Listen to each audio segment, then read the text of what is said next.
I'm with Josh Hayter. He's the president of Spearhead Brewing Company in Kingston. How has the COVID-19 crisis affected your business? Well, it certainly kind of, to quote the philosopher Miley Cyrus, came in like a wrecking ball.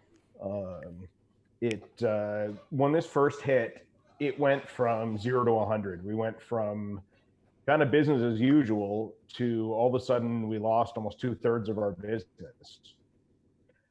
We had our tap room we had to shut down. All of our licensee across the province is shut down, so all the bars and restaurants. And here we also do a lot of contract brewing, which is brewing for other breweries. And of course, they don't need as much beer either.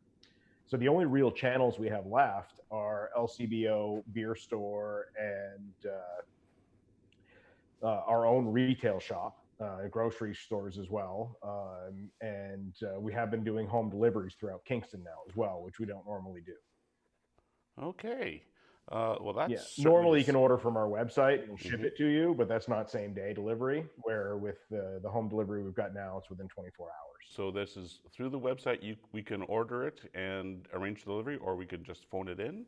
So what we've done is we've set it up to be as safe and socially distant as possible. So what we prefer is people come to the website, they'll order, there'll be an option for the home delivery for people in the Kingston area.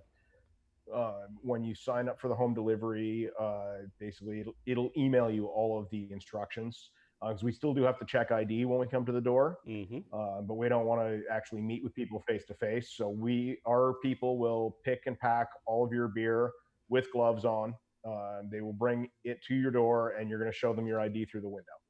You'll prepay everything online, so there's no cash. Everything's just done.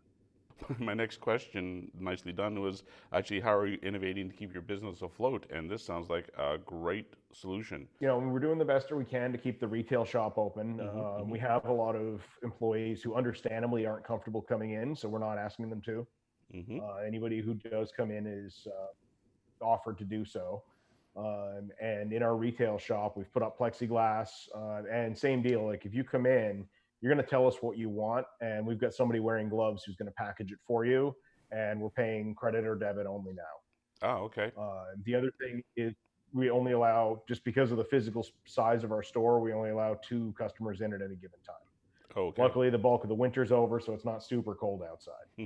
Shipping to the retail channels is almost business as usual, except that our sales reps can't really go out to the stores anymore. And I can't stress enough how under stress and overworked these people are out there in the retail. When you go into your LCBO or your grocery stores or anywhere, I implore everybody, please be patient with these people. They are working really hard. A lot of them are working in just ridiculous hours because a lot of their coworkers can't come in because they're in self-isolation. So please, please, please be polite and just follow their instructions. That's all they need. Okay. So this is one of the successes you've had with dealing with the community. You guys are very, very active in supporting the community through social causes and what have you. Yeah, we are very active. We've been asked by the Chamber of Commerce to provide some materials out for business, but we simply just don't have them available. What we are trying to gear up to do is be able to create and put out surface sanitizers. Putting out hand sanitizer is easy to switch around if you're a small brewery and you can get a small still, but you still have to be licensed to have one and to use it. Our setup is just too big for that, and running high test alcohol through our system is a very large fire hazard. But what we have figured out is we're probably going to be able to make and distribute surface sanitizers, where, I mean, technically it would work on your hands, but it's pretty corrosive. It's going to dry your skin out pretty badly, so we wouldn't recommend it. But it's the same type of sanitizer that we use to clean our equipment.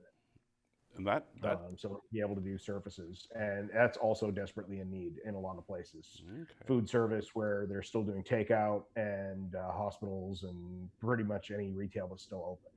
We're doing our best to get to it and be able to kind of shift in that direction just to help the community. Okay. Well, this is great. Again, your lovely segue into my next question, which was going to be how important is it for the small business to support the fight against the pandemic. And it sounds like you've started off with a number of other things. Any other thoughts about how small businesses can help? The biggest thing is just being kind to one another. We're in a situation now where everybody's going to pay you slow. You're going to pay everybody slow. You got to be understanding of it and just kind of roll with the punches. Unfortunately, I don't think every business is going to survive this pandemic because it's it's simply a lot of people are a lot of businesses and paycheck to paycheck, just like a lot of employees. Hmm. There are a lot of good government programs out there, but a lot of them haven't even really been they've been announced, but they haven't actually been rolled out yet. How effective do you think the plans will be for small businesses? They seem to be targeted more for medium and larger sizes, and they said that they're working towards small business, but are they? Yeah, it's hard to tell because the programs aren't fully rolled out yet. I know that the wage subsidy, if we qualify for it, is going to be huge because that's going to keep me from having to lay more people off. We've already had to lay off a lot of our taproom staff. Hmm. Some of them we've been able to repurpose as drivers to deliver product, but some people aren't comfortable with that. Right. But I mean, wage subsidies are good, and what the federal government could really do to help is get on their federal banking institutions like the BDC and the FCC to say like open up the floodgates and give people some working cap to get through this, and then they'll make it a loan. But some of these loans that they're proposing look great on TV, but they haven't really materialized in real life yet. And what every small business needs right now to get through is some cash. They Okay. need cash in hand to get through, Yeah. and that's what's going to help keep people employed and off the generous unemployment benefits that they're putting out there. Right. Um, to that, you're saying need the cash in hand and what have you, obviously to keep operations going. Have other businesses, other facilities? I've heard that, for example, the income taxes is being deferred and people are allowed to hold off paying some things.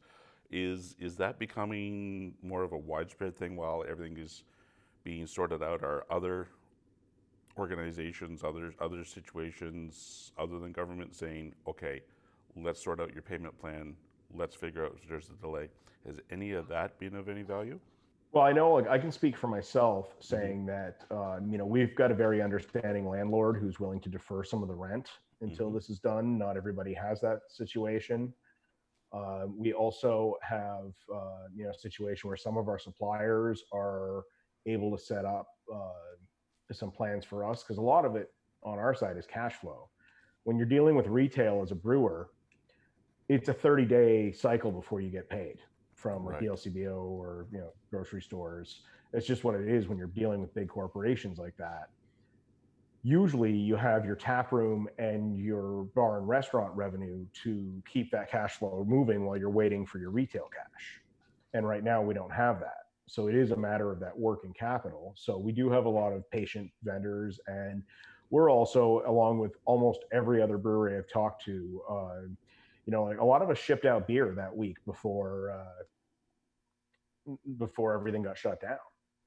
And technically, I mean, we should be paid for it, but I mean, all of us are just saying like, hold the beer, and when this is over, if the beer is bad, we'll replace it. If it's still good, because no one knows how long this is going to last. And we're not going to, you've been billed, but we're not expecting payment until you're up and running and back on your feet. And most breweries are in that same boat where we're offering that support to our customers in hopes that they're going to still get through this and be okay. Okay. That's actually, you just raised an interesting thought. I never thought of that with the food beverage industry such as yours. What to do with product that goes bad that's been shipped out?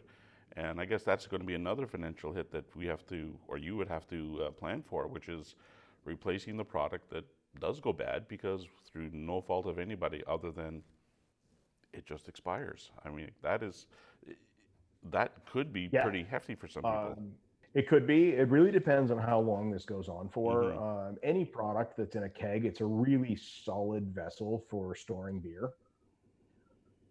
So with most breweries, they're going to have a minimum really of 6 months before that beer goes bad.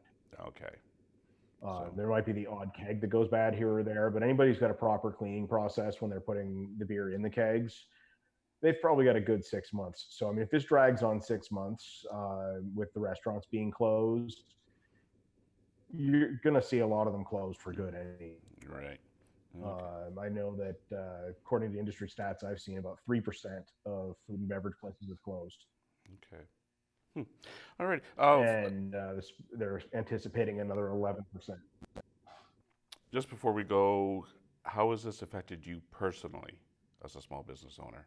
It kept me up at night. I'll tell you, Mm-hmm. it's really, really hard to be looking at the staff that I count on every single day of my life to make this company work and realize that, there's going to come a point that we're going to have to lay some of these people off if things don't start opening up again. And we don't want to, and we'll recall them. But, that's a really hard pill to swallow sometimes. Right. And we, that's the part that keeps me up at night. I mean, I've got my own investment into this, my own personal funds in this, and you stand the chance to lose everything you own a business. Mm-hmm. But that's not my concern right now. My concerns are employees and those people that work so hard for us, and even the bars and the restaurants that are closing. In one way or another, I've either worked in or with restaurants since I was 14 years old. And it breaks my heart to see these places closing down. Well, thank you very much for what you're Yeah. doing, and thank you for your contributions to, well, try and return a degree of normalcy to our lives during all of this. And, well, good luck in keeping things going, keeping things afloat, and hope things work out well for you. Yeah. Well, thank you for having me on. All righty. Thank you very much. Have a good Thank day. you. All right. Stay safe. You too.